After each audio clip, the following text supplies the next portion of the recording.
Saudações a vocês que me acompanham neste canal. Chegamos ao PL MMA de número 4 e prosseguiremos na leitura das meditações de Marco Aurélio. Seja, portanto, bem-vindo ou bem-vinda. Apenas um informe antes de iniciarmos nossa leitura e o comentário do trecho que vai nos ocupar hoje, da entrada 12 à entrada 15 do livro 1 das Meditações. Caiu agora há pouco, no lugar onde eu estou, em São Paulo, uma chuva torrencial, de modo que talvez ao longo deste vídeo se ouçam ao fundo ruídos de trovão. Então isso é algo que eu não posso controlar, não farei edições, simplesmente continuarei lendo, e se por um acaso esses sons se produzirem ao fundo, saibam que se trata de uma chuva que agora está indo para outra parte da cidade. Muito bem, nós estamos lendo o livro 1 de Marco Aurélio, em que há exercícios de gratidão ou exercícios de reconhecimento, em que Marco Aurélio, muito provavelmente já perto dos seus últimos dias, perto da sua morte, revisita, sobretudo, a sua vida da infância e da adolescência e primeira juventude, para ver o que ele tinha aprendido com certas pessoas. E há um longo trecho que trata dos seus professores ou dos seus mestres, o que mostra a importância que ele dava à educação, a centralidade que ele conferia a esse tipo de paideia ao qual ele tinha tido acesso. Então, na entrada 12 e entrada 15, continuaremos com esses professores, vendo o que eles tinham ensinado a Marco Aurélio, lembrando sempre que não necessariamente essas lições tinham sido tomadas até o fim. A entrada 12 se refere a outro Alexandre, não Alexandre o gramático, este Alexandre o platônico. E Marco Aurélio, aqui na tradução de Dona Virgínia de Castro e Almeida, diz o seguinte a si mesmo. Você pode conferir este trecho na descrição. 12. A Alexandre o platônico. Não falar nem escrever muito sem necessidade. Não dizer, não tenho tempo. E, por este meio, esquivar-me constantemente, sob pretexto de negócios urgentes, aos meus deveres em relação às pessoas que vivem comigo. Este Alexandre Platônico dá, portanto, uma lição de franqueza e de modo de se comportar de maneira mais direta e menos esquiva. Então, a ideia aqui é que esse Alexandre Platônico mostrou para Marco Aurélio que essas frases, não tenho tempo, estou ocupado demais, na verdade, dificilmente são verdadeiras e são usadas quando nós queremos nos esquivar de coisas que não temos o que fazer. Então, se nós enfrentássemos essas situações da maneira correta, não usaríamos esse tipo de subterfúgio. É bastante interessante este trecho.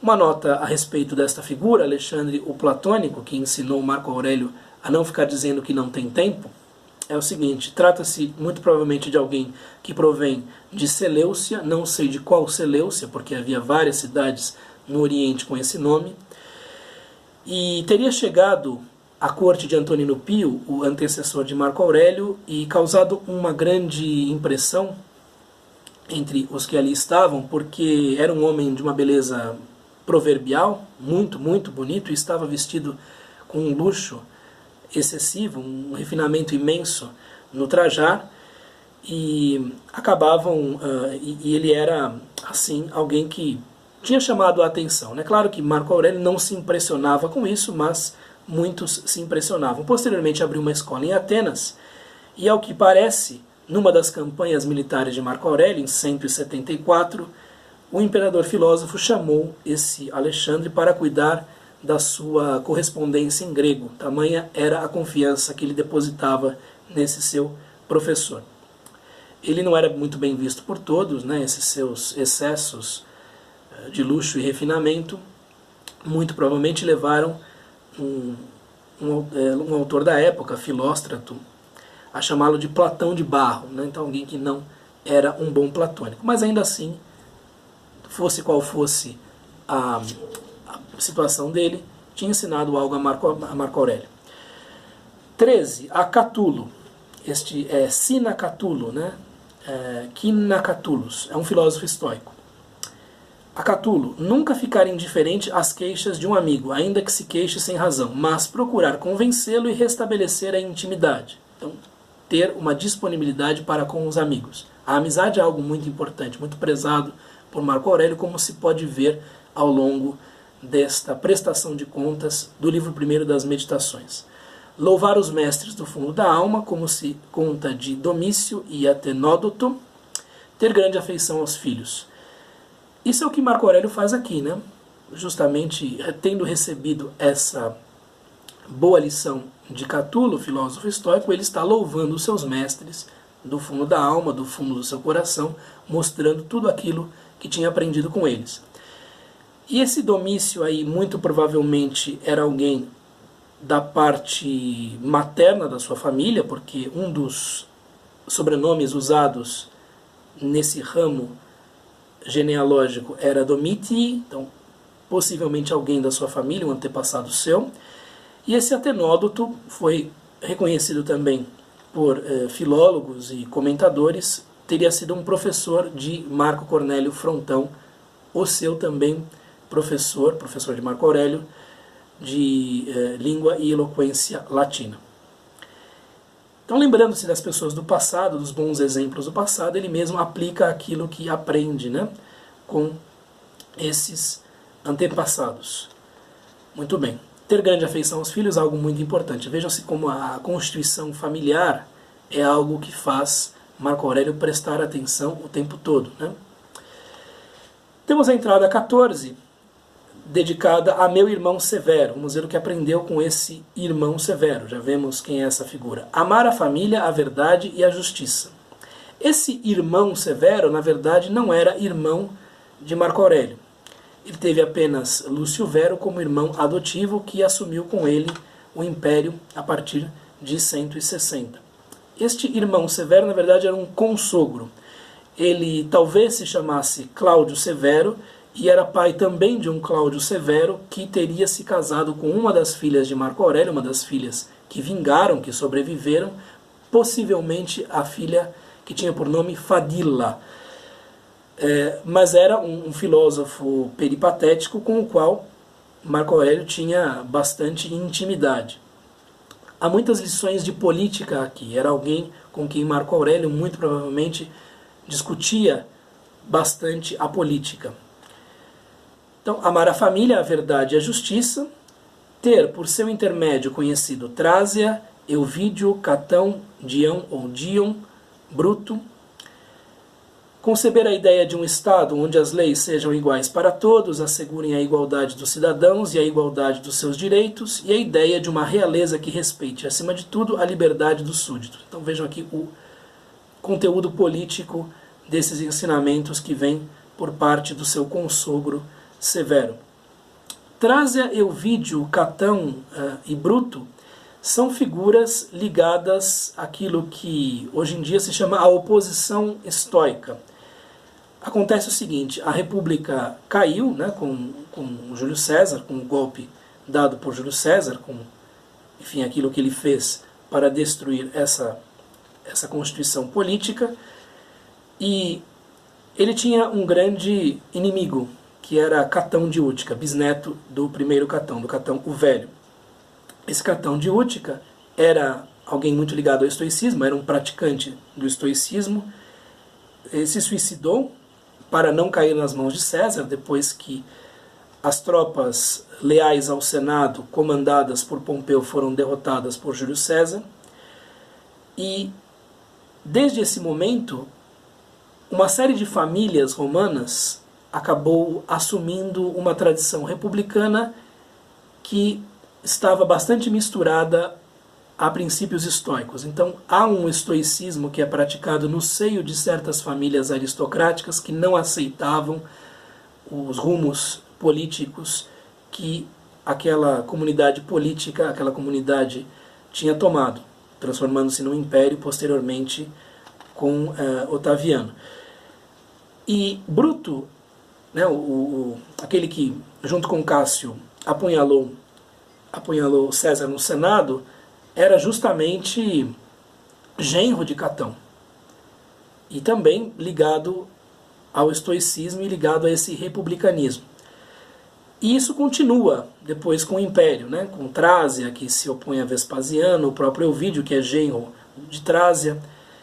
A única figura aqui que parece não estar ligada a isso, ou se está ligada, trata-se de alguém muito obscuro, é esse Dion ou Dion. Há quem suponha que se trate de outro Dion, por exemplo, de Dion de Siracusa, que foi um pretenso discípulo de Platão, que teria tentado colocar aquelas ideias políticas de Platão em vigência em Siracusa, mas não me parece fazer sentido com a enumeração que aqui aparece.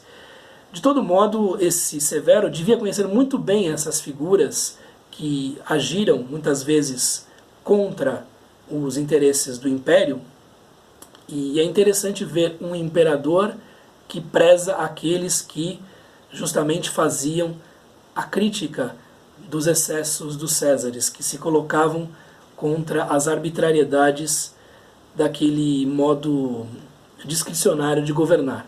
E posteriormente vem aqui uma ideia em que existe uma ideia de um Estado, né, de uma politeia, em que existe a igualdade e liberdade, né, algo já mais ligado a discussões políticas que se faziam no seio das escolas de filosofia. Também me ensinou o amor constante e perseverante pela filosofia, algo que ele aprende com outros também, mas devia ser mais forte e notável com Severo. A beneficência, a liberdade assídua, a esperança inalterável, a confiança na afeição dos amigos. Novamente, essa ideia de alguém bondoso, alguém benéfico, alguém que é leal aos seus amigos, que é afável, aparece aqui. São coisas prezadas por Marco Aurélio. E vi que não poupava repreensão aos que nela incorriam, naquilo que é digno de repreensão, e que seus amigos nunca tinham de perguntar a si mesmos que quer ele, que lhe desagrada, pois lhes falava sempre com franqueza. Então, a ideia do aperfeiçoamento levado a termo pelas escolas filosóficas, e aqui temos um peripatético bem filoestoico, bem próximo do estoicismo, mais um peripatético, um seguidor da escola de Aristóteles, é a de produzir pessoas que, aferradas ao que é bom, ao bem, à virtude, não são máscaras, não usam máscaras, não são fingidores, né? Então, pessoas que efetivamente são transparentes, que são pessoas muito claramente boas, benéficas, né?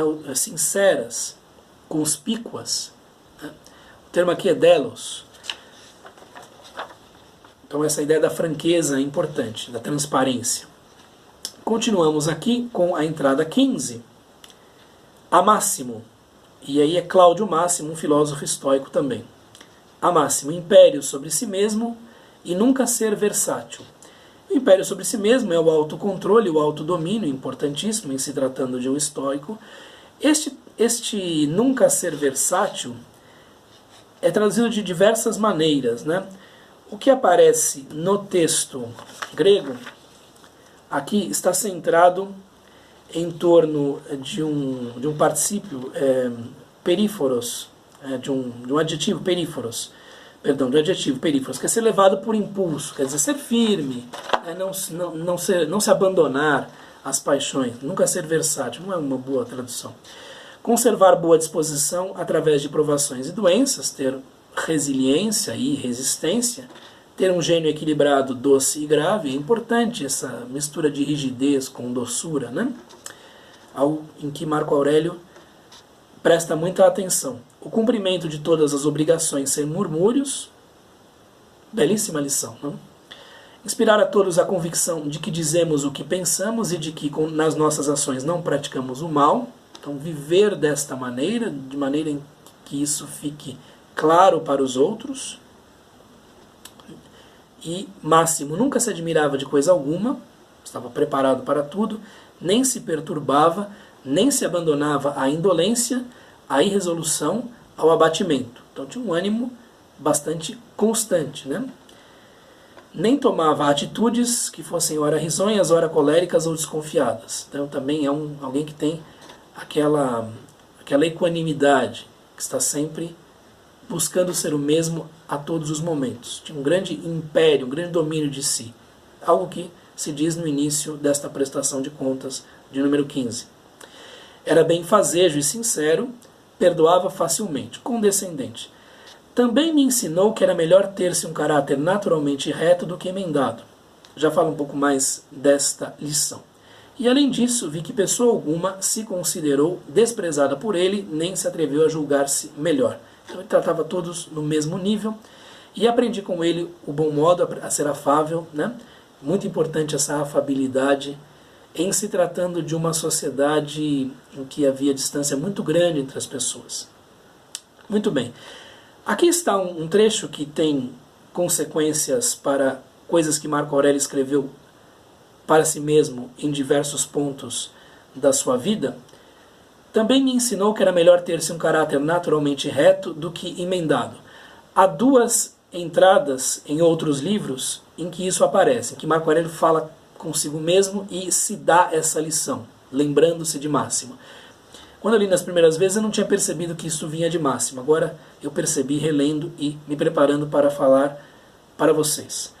Isso está no livro 3º, entrada 5, e também e principalmente no livro 7º, entrada 12, que tem uma das sentenças mais geniais das meditações de Marco Aurélio. Já quero trazê-la aqui para vocês, né? A sentença é de uma simplicidade assombrosa e de uma sabedoria muitíssimo profunda, né? Orthos é orthúmenos, que quer dizer orthos, reto, este é ou, e orthúmenos é um particípio que quer dizer algo como retificado, tornado reto. Então seja você reto, não seja alguém que vá ser retificado pelos outros. Seja você correto, não alguém que vá ser corrigido pelos outros. E Marco Aurélio escreve isso para si mesmo, né? Orthos é orthúmenos. Existe uma outra possibilidade de leitura. Aqui, alguns editores põem um eta, que quer dizer ou, e outros editores põem me, que quer dizer não. Então, reto ou retificado, reto, não retificado. São duas possibilidades de leitura que redundam mais ou menos na mesma coisa. Então, seja você reto, não retificado pelos outros. Haja direito com justiça, né, e não sendo alguém que vá ser repreendido pelos outros. A respeito de Severo, que amava a família, a verdade e a justiça, aparece aí, né, aparece em termos Filoikeios, Filaletes e Filodikaios, e mais um pequeno reparo linguístico, para quem gosta dessas coisas, na entrada 13, né, em que se fala de Sinacatulo, em que se diz que ele tinha grande afeição aos filhos, né, o termo de afetuoso aqui é agapetikos, ligado a agape. Então, embora agape fosse um termo menos usado fora do cristianismo, por assim dizer, aparece também na literatura não cristã, aí como afetuoso, ser afetuoso aos filhos. Então, pensando nisto tudo, nós terminamos este vídeo. Vamos continuar a partir do próximo vídeo, em que falaremos do que Marco Aurélio aprendeu com seu pai adotivo, com Antonino Pio, de quem ele herdou o trono. É uma passagem bem mais longa, e ali nós vemos que ele aprendeu muito mais, né, com esse seu pai adotivo do que propriamente com estes mestres. Não sei se é possível dizer isso, mas, enfim, ele ali coloca com grande cópia, com grande abundância, as lições dadas por Antonino Pio. É o que eu tinha a lhes dizer por hoje. Até a próxima e vamos continuar lendo as meditações de Marco Aurélio. Um abraço.